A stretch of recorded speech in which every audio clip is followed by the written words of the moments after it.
Earring series set 2 ரவுண்டாக cut பண்ண கிளேவை ஈவனாக வச்சு இந்த மாதிரி எட்ஜில் கட் பண்ணிக்கிறேன்.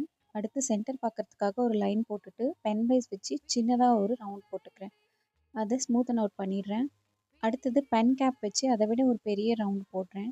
சின்ன ரவுண்டை சுற்றி ஃபர்ஸ்ட் டாட்ஸ் கொடுத்துட்றேன். அடுத்து அவுட்டர் சர்க்கிளில் இந்த மாதிரி கேப் விட்டு லைன்ஸ் போட்டுகிட்டே வரேன். இந்த லைன்ஸ் போட்டு முடிஞ்சதும் ரீஃபில் பென்னோட டிப்பு வச்சு எட்ஜஸை ப்ரெஸ் பண்ணிங்கன்னா ஷார்ப்பாக இல்லாமல் ரவுண்டடாக இருக்கும். அடுத்து கேப்பில் சின்ன சின்ன லைன்ஸ் வச்சு ஃபில் பண்ணிக்கலாம். அடுத்தது ரெக்டாங்கிளாக கட் பண்ண கிளேயில் இந்த மாதிரி டாப்பையும் பாட்டமையும் லைன் போட்டு கட் பண்ணிக்கோங்க. பெருசாக இருக்க மாதிரி இருந்ததுனால 2 பக்கமும் இன்னும் கொஞ்சம் கிளே கட் பண்ணிக்கிறேன். இந்த லைன்ஸ் கிளியர் பண்ணுறதுக்காக கொஞ்சமாக தண்ணி ஆட் பண்ணி நல்லா ஸ்மூத்தன் பண்ணேன்னா அந்த லைன்ஸ்லாம் போயிடும். நைஃப் வச்சு ஸ்மூத்தன் பண்ணிக்கிறேன். அடுத்தது இந்த மாதிரி 2 லைன் போட்டு டிசைன் போட்டுக்கிறேன்.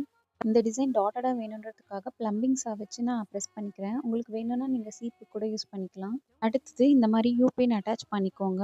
அவ்வளோதான், இயரிங்ஸ் டன்.